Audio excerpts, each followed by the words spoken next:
자, 대한민국에서 전월세 살아보신 분들이라면 아나 한 번쯤은 이런 걱정 해보셨을 거예요. 아, 내 보증금 이거 안전한가? 맞죠? 오늘 바로 그 불안감을요, 아주 든든한 확신으로 바꿔줄 법적인 방패, 주택임대차보호법에 대해서 제대로 한번 파헤쳐 보겠습니다. 네, 바로 이 법이요. 우리가 전월세 계약서에 도장 찍기 전에도, 그리고 이사해서 살고 있는 중에도 여러분의 정말 소중한 집과 재산을 지켜줄 수 있는 가장 강력한 무기라고 할 수 있거든요. 오늘 그 핵심만 딱딱 짚어드릴게요. 자, 본격적으로 시작해 볼까요? 이 법이 도대체 왜 그렇게 중요하냐? 이게 그냥 단순히 집주인이랑 세입자 간의 약속, 이 수준이 아니에요. 일반 민법만으로는 아무래도 세입자가 약자일 수밖에 없잖아요. 그래서 그걸로는 부족하다. 국가가 직접 나서서 세입자한테 아주 강력한 특별 권한을 딱 주는 법이기 때문입니다. 그리고 이게 적용 범위가 생각보다 엄청 넓어요. 뭐 아파트 전체를 빌리든 아니면 조그만 원룸 하나를 빌리든 심지어 고시원 방 한 칸이라도요. 내가 살려고 그러니까 주거용으로 계약을 했다면 전부 다 이 법의 보호를 받을 수 있다는 뜻입니다. 제일 중요한 건 계약서 이름이 아니라 실제로 어떻게 쓰느냐, 바로 그 실제 용도라는 거죠. 자, 그럼 이렇게 강력한 보호, 이걸 어떻게 활성화시킬 수 있을까요? 방법이 있습니다. 마치 게임에서 방어 아이템을 딱 장착하는 것처럼요. 여러분의 권리를 든든하게 지켜줄 임차인 보호막을 켜는 세 가지 필수 행동이 있습니다.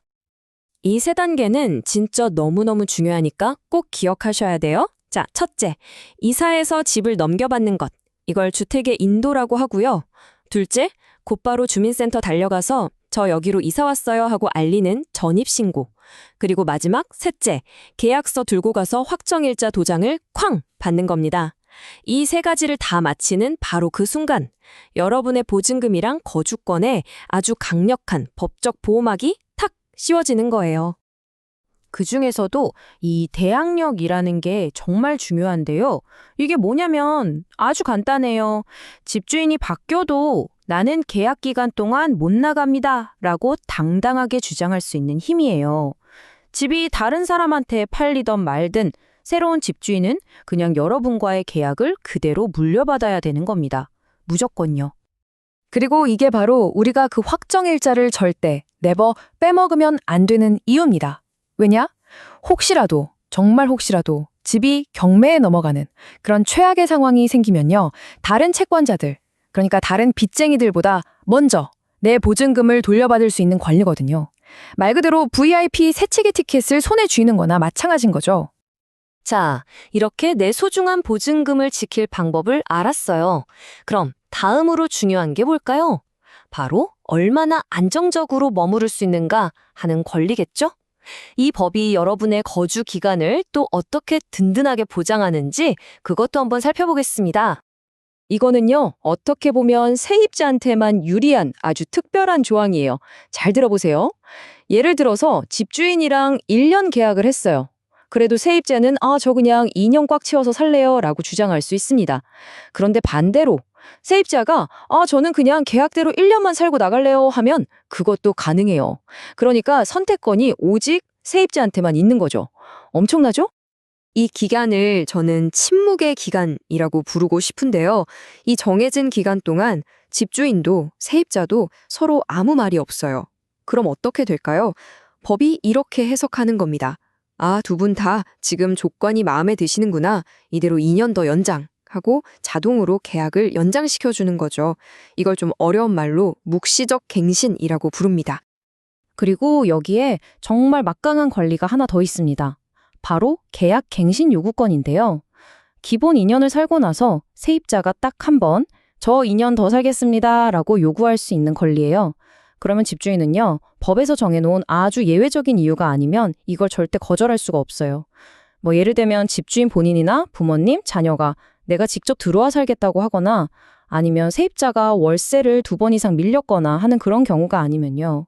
그러니까 사실상 2년 더하기 2년, 총 4년의 주거를 안정적으로 보장받는 셈이죠. 대단한 권리입니다. 자, 이제 가장 현실적인 문제로 넘어가 볼까요? 바로 돈 문제입니다. 여러분의 보증금, 그리고 월세에 대한 이야기예요. 계약을 갱신할 때 우리가 제일 걱정하는 게 그거잖아요. 아, 집주인이 갑자기 월세 확 올려달라고 하면 어떡하지? 하는 거요. 걱정 마세요. 법이 딱 정해놨습니다. 올릴 수 있는 최대 한도는 5%, 그 이상은 안 됩니다. 주변 집값이 아무리 올랐다고 해도 집주인 마음대로 10%, 20%씩 막 올릴 수가 없다는 뜻이에요. 이건 정말 여러분의 지갑을 지켜주는 아주 고마운 조항이죠. 그리고 이 조항, 이게 바로 세입자를 위한 최강의 카드입니다. 치트키라고 할 수 있죠. 만약에 계약서 쓸 때 집주인이 계약갱신 요구권은 쓰지 않기로 한다, 뭐 이런 이상한 특약을 넣었어요. 소용이 있을까요? 전혀요. 법적으로 아무런 효력이 없습니다.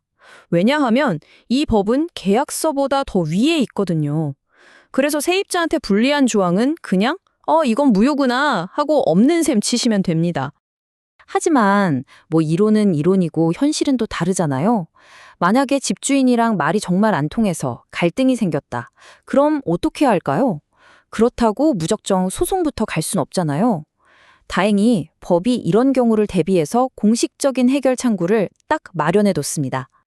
그게 바로 주택임대차분쟁조정위원회라는 곳이에요. 이름이 좀 어렵죠? 근데 하는 일은 아주 명쾌합니다. 보증금 돌려달라는 문제부터 시작해서 이거 수리비는 누가 내야 돼요? 계약 기간에 이게 맞아요? 하는 이런 다툼까지. 임대차와 관련된 거의 모든 갈등을요, 변호사 선임 안 하고도 소송보다 훨씬 빠르고 저렴하게 해결할 수 있도록 도와주는 아주 고마운 기관입니다. 결국에는요, 이렇게 아는 것이 진짜 힘입니다. 오늘 제가 설명해드린 내용들 꼭 기억하셨다가요, 지금 바로 서랍에 있는 여러분의 임대차 계약서를 한번 다시 꺼내서 살펴보세요. 여러분의 소중한 집은 다른 누가 아니라 바로 여러분 스스로가 지키는 겁니다. 그리고 이제 여러분은 그 방법을 정확히 아셨습니다.